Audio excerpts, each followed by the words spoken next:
Ethyl chemistry पहले chapter का आप रिवीजन करने जा रहे हैं। ये रिवीजन कराया जा रहा है, थ्योरी हो गई, ये 3 पार्ट है, दोहरा रहे हैं एग्जाम की वजह से। गड़बड़ देखिए तो वही ऊर्ध्वपातन। ऊर्ध्वपातन क्या है? ऊर्ध्वपातन एक प्रकार की प्रक्रिया है जब किसी पदार्थ को, किसी ठोस पदार्थ को गर्म करने पर, जब किसी ठोस पदार्थ या ऐसा ठोस पदार्थ जिसे गर्म करने पर वह बिना द्रव अवस्था में बदले वाष्प अवस्था में परिवर्तित हो जाए। वे पदार्थ जिन्हें गर्म करने पर वह बिना द्रव अवस्था में बदले वाष्प अवस्था में परिवर्तित हो जाए तो वे पदार्थ क्या कहलाते हैं? ऊर्ध्वपातज। ऊर्ध्वपातन। और यह प्रक्रिया क्या कहलाती है? ऊर्ध्वपातन। जैसे आप कपूर, क्या बेटा? कपूर, ठीक है? ठीक है, ये होता है कपूर, कर्पूर लिखा जाता है, नौसादा, आयोडीन। अगर इनको गर्म किया जाता है, ठोस रहते हैं, बिना द्रव अवस्था में बदले डायरेक्ट वाष्प अवस्था में परिवर्तित हो जाते हैं। कपूर से वाष्प, कपूर से आरती करती है कि द्रव अवस्था नहीं बदलती।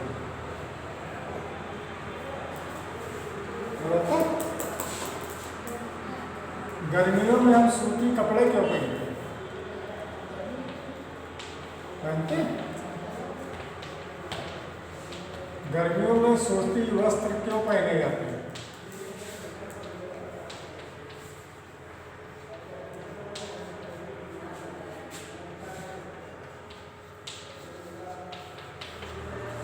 क्योंकि सफेद रंग क्या करता है? ऊष्मा का बहुत कम भाग, सूर्य प्रकाश का बहुत कम भाग अवशोषित करता है और अधिकतम भाग परावर्तित कर देता है। इसीलिए गर्मियों में, और रसायन के अनुसार क्या है, हमारे शरीर से जब पसीना निकलता है गर्मियों में तो उसको क्या करता है? ये सोख लेता है सूती वस्त्र, सोख कर उसे वाष्पीकृत कर देता है। अगर किसी की जगह सूती वस्त्र ना होकर कोई अन्य पदार्थ का बना हुआ, टेरिलिन, कालीन, अगर इस तरह का पदार्थ का बना हुआ आप वस्त्र पहनेंगे तो पसीना सोखेगा नहीं, जिससे उसका वाष्पीकरण नहीं हो पाएगा। ठीक, हथेली पर तो गर्मियों में सूती वस्त्र क्यों पहने जाते हैं? गर्मियों में सूती वस्त्र इसलिए पहने जाते हैं क्योंकि हमारे शरीर से निकली हुई ऊष्मा को सूती वस्त्र सोख लेता है और उसको शीघ्र ही वाष्पीकृत कर देता है, हमारा शरीर ठंडा बना रहता है। ठीक, वाटर कूलर यूज किया जाता है गर्मी में। वाटर कूलर ठंडा क्यों करता है? क्योंकि बाहर की ऊष्मा को, बाहर की हवा को अंदर की ओर अवशोषित करके उसके तापमान को बदल देता है, अंदर की ऊष्मा को बाहर भेज देता है और बाहर की ऊष्मा को हवा के माध्यम से अंदर लेता है, वाष्पीकरण प्रक्रिया की गति को तीव्र कर देता है और कमरे का ताप कम कर देता है, जिससे हमें ठंडक महसूस होती है। घड़े का जल ठंडा काहे होता है? क्योंकि घड़े में क्या होते हैं? असंख्य छिद्र होते हैं, छोटे छोटे छिद्र होते हैं, जिसके कारण उसकी हवा बाहर से अंदर की ओर आती रहती है। उन छिद्रों के माध्यम से अंदर की गर्म हवा बाहर चली जाती है और वह अवशोषित करता रहता है बाहर की हवा को, छिद्र, और पानी को वह ताप देता रहता है, जिसके कारण घड़े में रखा हुआ जल सदैव ठंडा बना रहता है। पेट्रोल, ईथर या नेफ्ता हथेली में अगर रख दिया जाता है तो ठंडक महसूस होता है। क्यों? क्योंकि आसपास की ऊष्मा को, हथेली के आसपास की ऊष्मा को अवशोषित कर लेता है, अवशोषित करके वाष्पीकृत कर देता है, जिससे उसका तापमान गिर जाता है और हमें ठंडा महसूस होता है। ये प्रक्रिया क्यों है? वाष्पीकरण से। किस कारण से है? वाष्पीकरण प्रक्रिया के कारण ये सब होता है। आपने देखा होगा, फ्रिज से पानी निकालो और स्टील के गिलास में रख दो, या बोतल बाहर रख दो, बाहर रखते ही आप देखेंगे कि बोतल के बाहर थोड़ी देर में जल की बूंदें हो जाएंगी। उसका कारण अंदर का ताप फ्रिज का कम रहता है, जब बाहर आता है वायुमंडल का ताप अधिक होता है। वायुमंडल का ताप अधिक होने से वह जल क्या होता है, वाष्पीकरण होकर जो वाष्प रूप में रहता है वाष्पीकरण उसका हो जाता है, जिसके कारण जल की बूंदें बन जाती हैं। ठीक,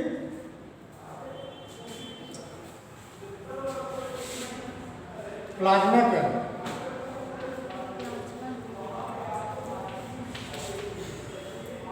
प्लाज्मा हमारा बायो में भी है, हमारे ब्लड का एक भाग है प्लाज्मा है।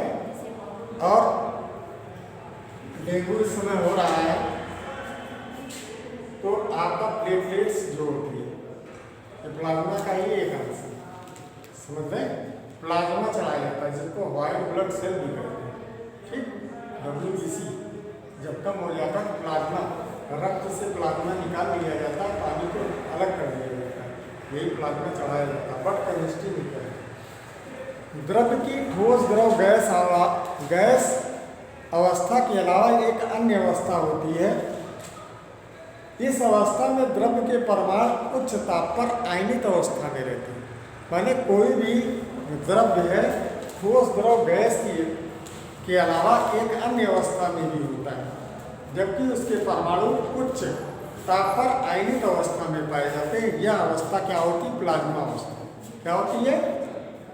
तो द्रव की वह अवस्था जिसमें उच्च ताप पर द्रव्य के परमाणु आयनित अवस्था में पाए जाते हैं, वह अवस्था क्या कहलाती है? प्लाज्मा अवस्था। ठीक, प्लाज्मा पृथ्वी पर भी प्राप्त किया जाता है। फ्लोरोसेंट ट्यूब और नियान बल्ब में प्लाज्मा होता है, सफेद देखते हैं आप, ट्यूबलाइट की रोशनी सफेद होती है, वो प्लाज्मा ही रहता है उसमें।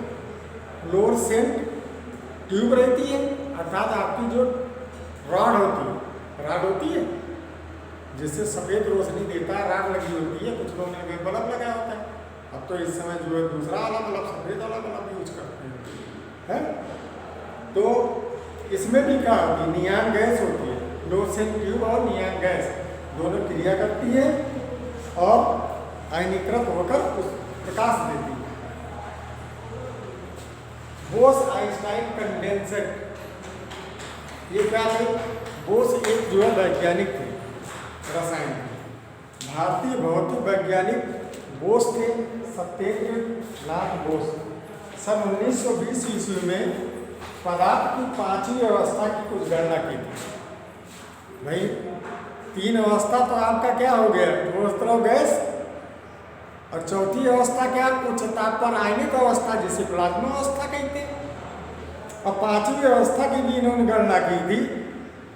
इन गणनाओं के आधार पर अल्बर्ट आइंस्टाइन ने पदार्थ की नई अवस्था की भविष्यवाणी की थी, जिसे कहा जाता Bose Einstein condensate. Bose Einstein condensate.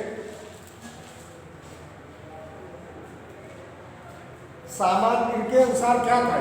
सामान्य वायु के घनत्व का 1,00,000वां भाग जितने कम घनत्व वाली गैस बहुत ही कम तापमान पर ठंडा करने से बीएसी तैयार हो जाता है। कहने का मतलब क्या?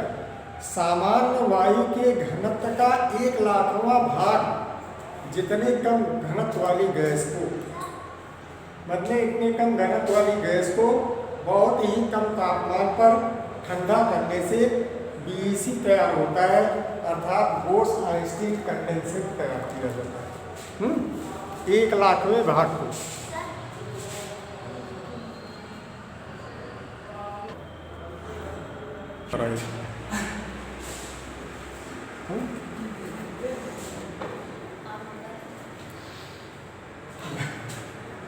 मिश्रण के प्रकार। 2 या 2 से अधिक पदार्थों का समांगी, 2 या 2 से अधिक पदार्थ जब किसी भी अनुपात में मिलाने पर बनाए जाते हैं तो मिश्रण कहे जाते हैं। जैसे आप शरबत, जल और चीनी एक निश्चित अनुपात में मिलाया जाता है। इसके प्रकार क्या रहते हैं? समांगी और विसमांगी।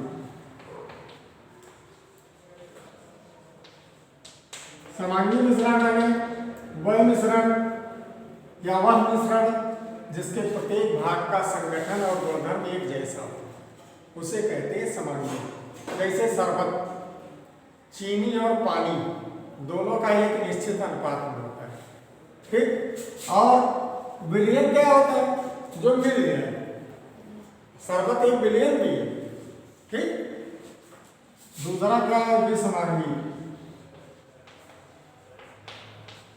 दो या दो से अधिक पदार्थों का या वह मिश्रण जिनके प्रत्येक भाग का संगठन और गुणधर्म एक जैसा न हो, उसे कहते हैं विसमांगी मिश्रण।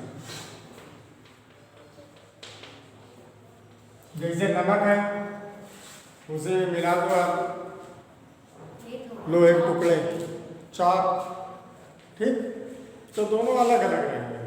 अगर उसको घोल लो दोनों पानी में तो नमक और दोनों मिलकर क्या बन जाएंगे? विलयन बन जाएंगे, ठीक। वह जो अलग रेत हो गया, नमक हो गया, या लोहे के छोटे छोटे टुकड़े और नमक, दोनों को अलग किया जा सकता है, ठीक। पृथक किया नहीं जा सकता, नहीं किया जा सकता, समझ रहे हैं? तो आप लोग जो है लर्न करिएगा, ये जो दिक्कत हो तो पूछिएगा।